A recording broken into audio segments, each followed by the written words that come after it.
the hard way of getting in shape and staying in shape versus Okay. the easy way of getting in shape and staying in shape. I love Because that. if I add context to this, I can go back in time and look at the hard way of making money Yep. versus the easy ways of making money, Yeah. aka get rich quick schemes. Yeah. Yeah. And you've been way more involved in those get rich quick schemes than I have, although you did sucker me into one around my 21st birthday where we were both reps for Quick Start. I was a part of your team on Quick Start.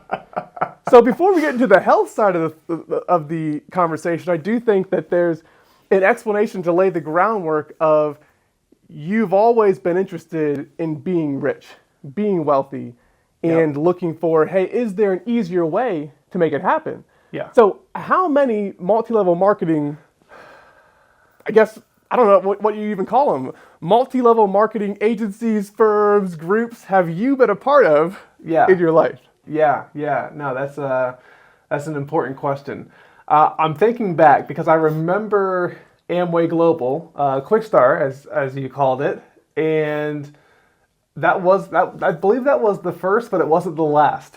But I will say that I've gotten into all of them from more of I guess they've all been health-related companies, right? So Amway Global, they hooked me with two things: their multivitamins and their energy drinks. And then the second one I did was Isagenix, which I believe I tried to rope you in on, and I think you may have held off on. Did you sign up for the protein shakes, Isagenix? Yeah, I never did the Isagenix. I didn't do Okay. the program or sign up on the business side of it. Okay. If we can call it a business, I Yeah. never signed up on that side either. But I Well- knew you were involved in it because you did lose a bunch of weight doing Isagenix. This will be an interesting way to kind of open this up because the last time when I first signed up for Isagenix, which was a multi-level marketing scheme for sure, I believe, I want to say I went down to about 175 pounds. Okay, from where? This was okay. Actually, I can take this back because this was right when I got my smart scale. So I have all of this data going straight back all the way to 2012. So I actually started this program in 2013, and take that back. No, it was 2013. I was 190 pounds, which was the most I had ever been. For those who can't tell from the camera, I'm a little bit more than that today. We're probably around 210 today, somewhere in that range. And so I was at 190 back then. I was just in that stage of life where I was coming out of that super active phase of life where I was in college. I'd get off my job and just go straight to the gym and or go play basketball, go do a bunch of fun stuff. So it was really like there was a whole bunch of things I was doing, and I hadn't entered into what I'll call the more sedentary stage of life that everybody falls into, especially with Netflix and all the streaming and all that kind of stuff that was really coming out during that time. So I did. Kids, getting married, slowing down, going to work, coming home, being with the kids. It gets worse and worse with each one of those things that you're mentioning. But I basically did a starvation diet on Isagenix. I calculated the number of calories I was eating over a year later. I had no clue how many calories I was actually eating. Because what they said was, you have 2 of these shakes per day, which were 240 calories each, and had about 30 grams of protein. And then you have 1 meal outside of these shakes that's between 500 and 700 calories. Now, keep in mind, this is 2013. You don't have all the smartphone resources and things you have today, just easy access to whatever. So I remember my friend and I were doing this together, and I should put a picture up on the screen of the first meal that we made ourselves, which was we used the George Foreman grill. We cut up, I think, maybe 2 chicken breasts, and we put those on the George Foreman grill, and then we sliced 1 tomato that we shared and a couple of stalks of celery. That was the meal. Looking back on that now, I'm like, that was like 150 calories that we ate. So we were eating literally like 700 calories a day. So you didn't even know how many calories it was. You were just making a guess at that point. I had no clue. And it's You must have been hungry though. I mean, you must have been starving. Starving. Absolutely Yeah. starving. The interesting thing, this was only a 30-day program. So I went from 190 pounds to 175 or 174 pounds in 30 days. And it was a cleanse as well as just like stick to this regimen.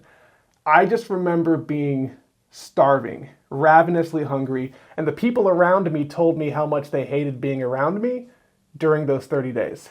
Because Like, you were that's- irritable, or you're just talking Yes. about food nonstop?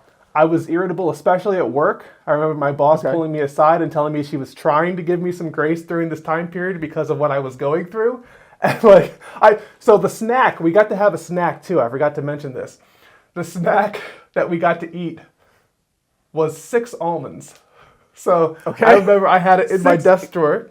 I would pull out my desk drawer. I'd put 6 almonds in my hand, and twice a day I could have 6 almonds in addition to my otherwise 700 calorie diet.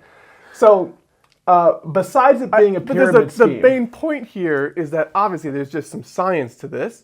If you starve yourself, you will lose weight. Yeah, If your snack is almonds, I mean, you could have been on the Auschwitz diet of 600 or 800 calories a day. Yeah. Everybody there was losing weight, you Yeah. know, but Yeah. there's a better way to do it. But if you are willing to go hungry, losing weight is pretty simple. If your Yeah. goal is just to lose weight, if you don't care what you look like, just Look. shed some pounds off, you can lose some weight. knowing what I know today, I mean, I'm concerned if I eat under 2,500 calories a day that I'm going to lose muscle mass, right? That's Yeah. just knowing what I know today. So 700, like, forget about it. Like, it was But that's utterly the thing absurd. for me. Like, I think through, dude, I'm coming at this as a personal trainer. Like, I used to be a personal trainer 10 years ago, more than that. So this is 2013. I got certified by the ACSM, American College of Sports Medicine, to be a personal trainer. If every personal trainer is as bad at it as I was, with as little knowledge as I had to get certified, like, no one is being benefited by having a personal trainer. I had like the second to the highest tier of training certification. There was I think it was the NASM was number 1 and the ACSM was number 2. That's what I had. I got that certification in less than a month. My buddy who did it with me got certified in less than a week because he was already a nursing major, knew about the physiology, and he was really good at passing tests. Okay. But I think about this stuff now because as a personal trainer, I was giving people advice on what they should do to get the body that they wanted. Now, I was ripped out of my mind, and I had a ton of muscle on me at the time. I could bench like 365 back then. Like, I was huge, but I was doing the army thing, right? Yeah. I was really, I knew how to work out for me, but I didn't understand the science behind it, not one bit. I knew nothing about nutrition. When clients would ask about it, I'd tell them, hey, that's not important. The real work happens here in the gym. Yeah. And that's a personal trainer who's saying that to them that holds weight because I have this certification that they actually respect. Yeah. And it's all bullshit because I really had no idea what I was doing. So again, I'm like you later in life now understanding about the macros and the protein and not losing muscle mass when you go to lose weight because I've lost a significant amount of weight 2 different times. Yeah. One I'm coming out of right now of losing 40 pounds the right way without losing muscle mass. Okay, and your But current the time weight before is? that, my current weight right now is 181. 181, okay. Coming down from 220. And look, back in 2021, you and I met up in Tampa, Florida. I was 193, coming down from 220. I'd lost a bunch of weight. That's right. And I was a shell of myself because I lost a bunch of I'm muscle mass remembering at the same time. The vegetable soup. Yeah, Vegetable soup diet. that's all I was doing. I was Yeah. playing tennis nonstop. I was walking my daughter, who was like 1 or 2 at the time, to and Yeah. from the park every day. It's about 2.5 miles of walking. And I'm eating nothing but vegetable soup because we made a ton of vegetable soup. I had like 0 thought about protein. It was just, I'm just going to eat when I'm hungry. And I thought, I'm losing weight the right way. Man, I'm so disciplined. I'm doing this. It's hard and I'm hungry, but I'm not going to eat. It's probably the same thing you felt in Isagenix. And again, this is the mind of a personal trainer who's saying, I'm going to go lose weight this way. I know this is going to work. Yeah. And it was working. I was getting results on the scale, but that's the only place I was getting results.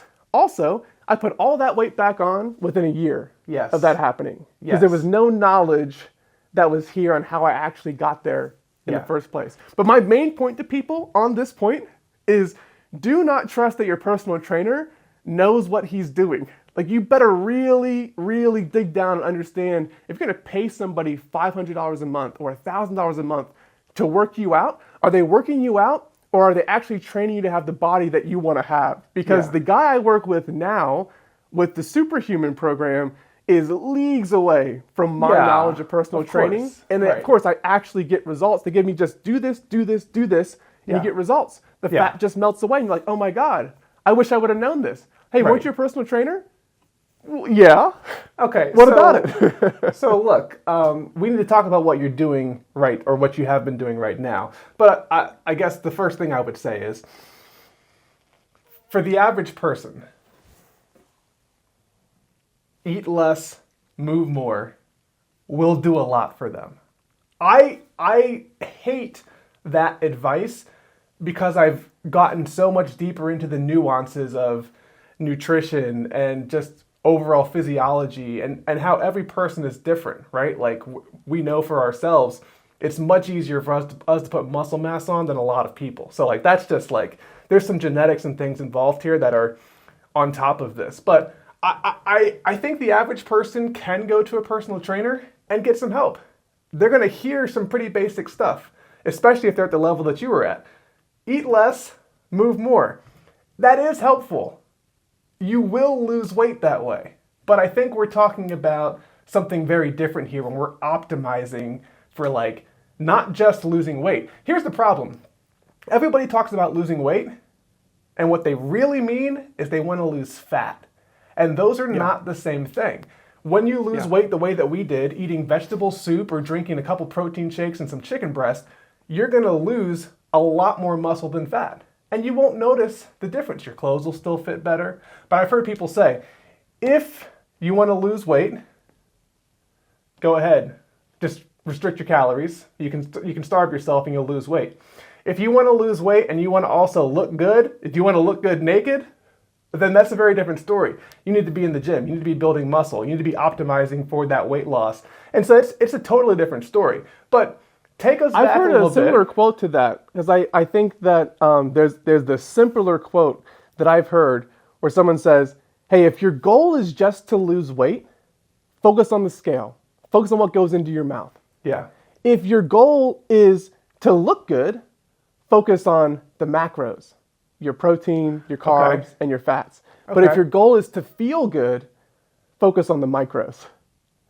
And I think that's missed by a lot of people, because I'm not even at a point right now where I'm focused on the micros. I'm completely focused on the macros because I just want to look good. I wanted to literally lose 40 pounds of fat and lose almost no muscle with it. And so my trainer is like, hey, dude, here's the plan. 10,000 steps a day, 150 grams of protein, and we're going to put you into a calorie deficit of around 1,500 calories per day of deficit. Not total calories, but deficit. And dude, the fat just melted off. Literally just melts off. If you know what to do, again, you're a real personal trainer that understands nutrition, you can prescribe someone that. One point I forgot on that. Get in the gym and do resistance training 4 days a week. 4 to 5 days a week. Now you get your body understanding that it's breaking muscle mass down, and then you're giving it protein, but there's not enough calories for it to actually put on weight or put on muscle. So the body thinks it's trying to build muscle, but there's not enough to do it with. So it tricks the body into saying, hey, I can't burn the muscle for energy. I'm going to have to burn the fat instead. And you can literally watch me and thousands of other people that are in the same program that I'm in. The fat just melts away in our week-to-week photos. And everyone that does those simple things is getting the same results from making it happen. But so this goes back to the whole move more, eat less, but with a little bit of wisdom put into it.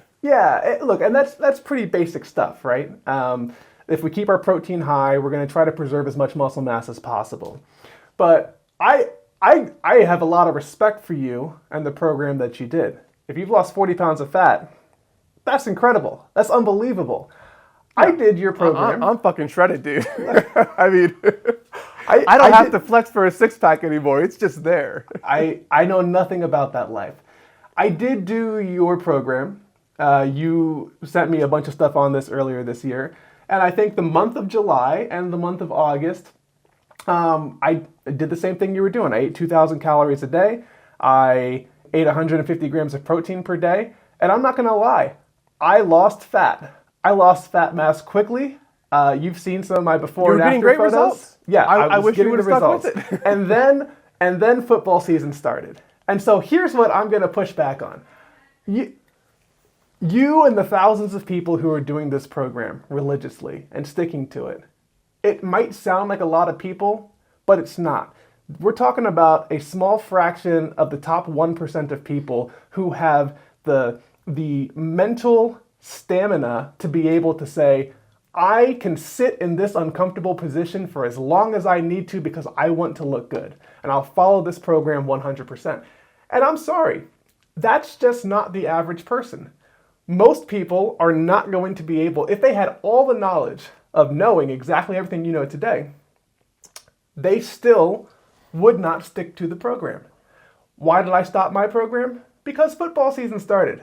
I'm not going to sit on the couch watching football all day on Sunday and not have some wings, not have a beer. Like it's especially with everything I have going on business-wise, it's my one day for the reprieve of just like, let me just recover. And so I feel like having to give that up is asking a bit too much from people. And I don't think you have to give all that up. The difference is this. You got there really fast. You lost 40 pounds in 4 months. That's crazy. Yeah. Now, 2.5 pounds a week that's was nuts. falling off, Yeah. falling off. And you could see it in the photos and Yeah. you could see it on the scale. Just week after week after week, just keep doing the program. Until I got down to about 7-8% body fat and I just stopped losing weight. I was still doing maximum effort, but nothing was happening to the scale. Like I stopped right at 180. Took me forever to go from 180 to 178 to get there. But you're right. It's motivated people who have the discipline to do the program that I did. And for motivated people, knowledge can be what holds them back. Okay. People who have an extreme amount of motivation that are willing to push through when they're hungry for months at a time, and they say, nope, I'm not going to eat. Even though there's food in the pantry that I'm giving to my 4-year-old and giving her Twinkies and Rice Krispie treats, and I got to watch her eat it. And then the worst part is she eats half of it, leaves the rest on the counter. I got to grab that Rice Krispie treat, take it to the trash can, and drop it in there. Yeah. And I'm hungry. Like I am hungry. And I had to take bread and cheese, and I want to take a little bite of whatever it is that she had. It's torture. It's absolute torture. But it's the knowledge that was holding me back because I had that level of motivation because I knew crystal clear what I wanted. And that's part of this program. It's the indoctrination that they have you in these calls, getting you to know what you want to look like and envision that as motivation for when you get hungry. Who cares? Yeah. Like being hungry is not hard. Okay, you know what hard is being 50 pounds overweight and wanting a body that you can't have. But then for people who are not motivated, who don't know what they want, they can have all the knowledge in the world. Like knowledge is not what's holding them back. And the guy that runs this program that I'm a part of, John Madsen, never met him, love him to death. I feel like I know him because I see him on social media. I watch these calls all the time. Former Raiders player, extremely motivational. He's about the fastest growing fitness business in the industry right now. And it's growing very, very fast right now. But he talks about this issue that, hey, it's not just about knowing how to lose weight. People ask him, hey, why do you only tell people that the offers for those that make $150,000 a year?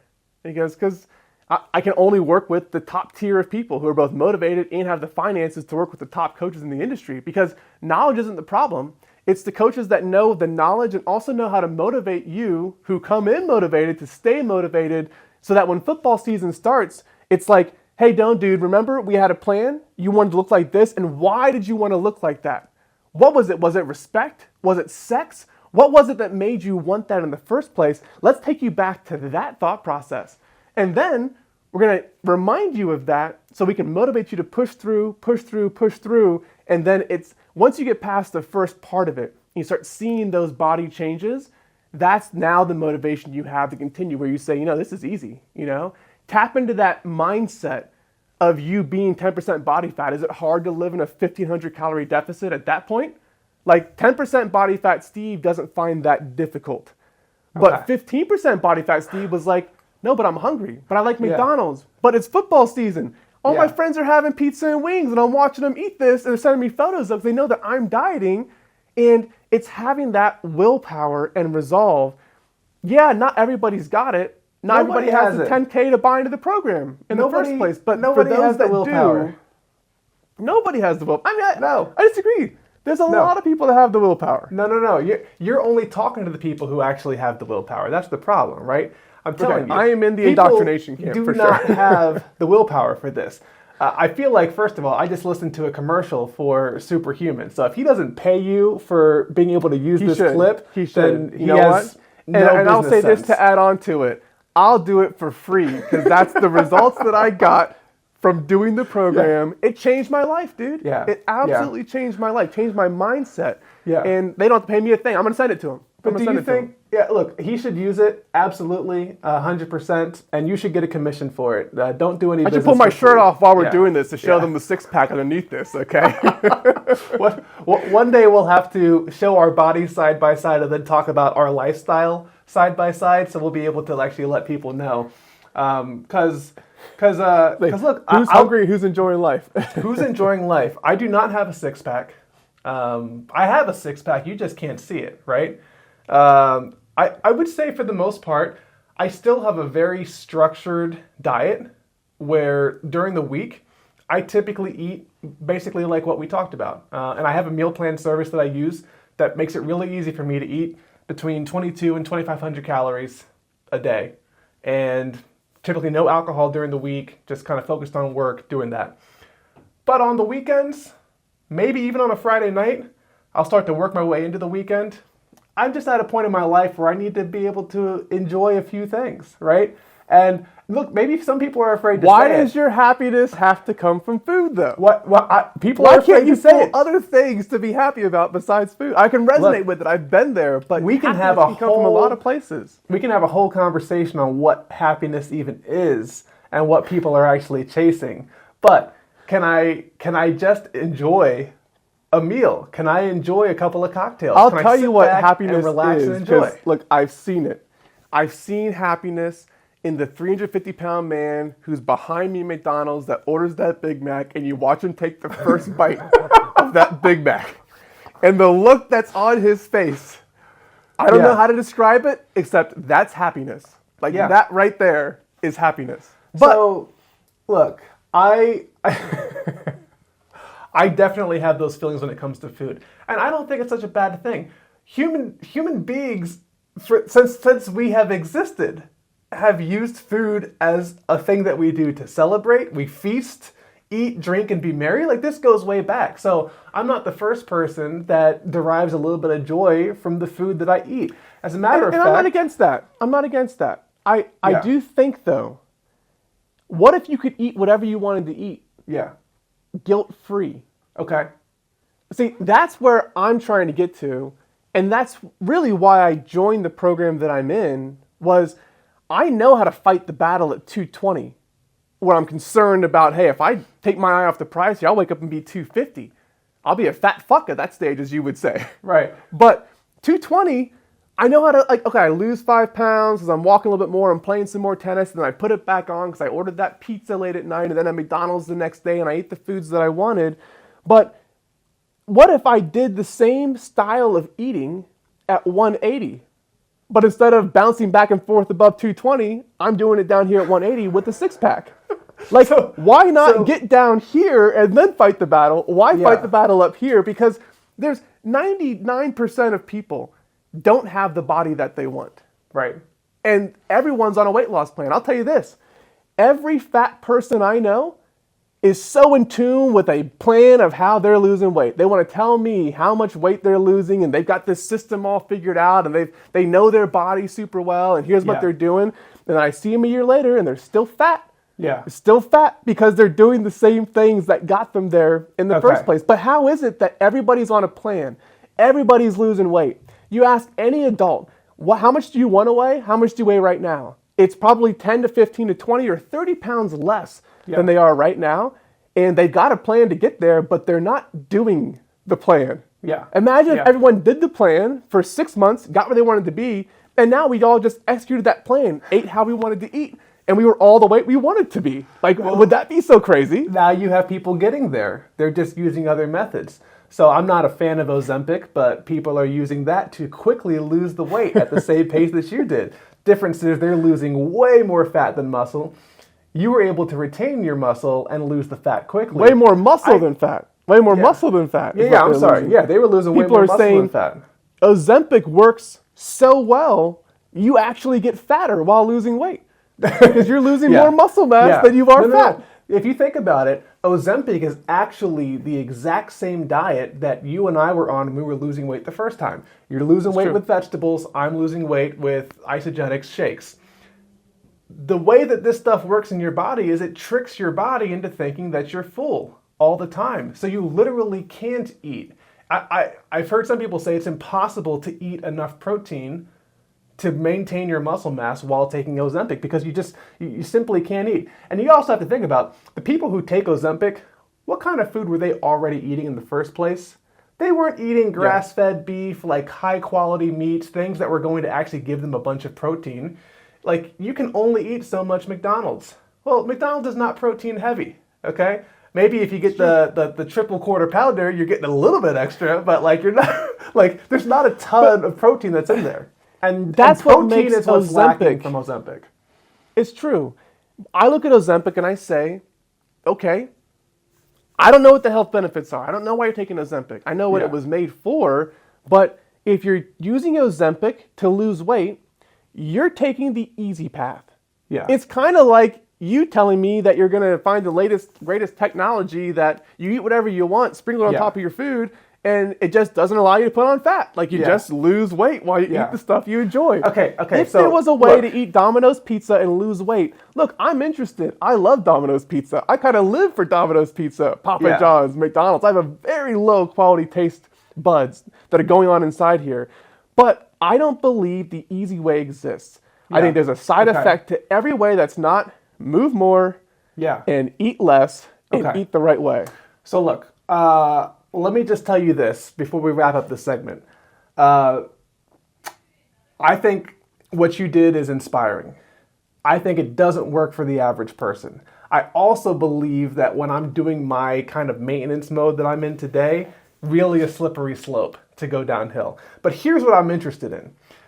If you think about the people that you know in your life, and everybody knows at least a few people in their life who sit on the couch playing video games all day long, eating a bag of Doritos late at night, eating at 2 in the morning, going out grabbing Denny's, IHOP, McDonald's, Taco Bell.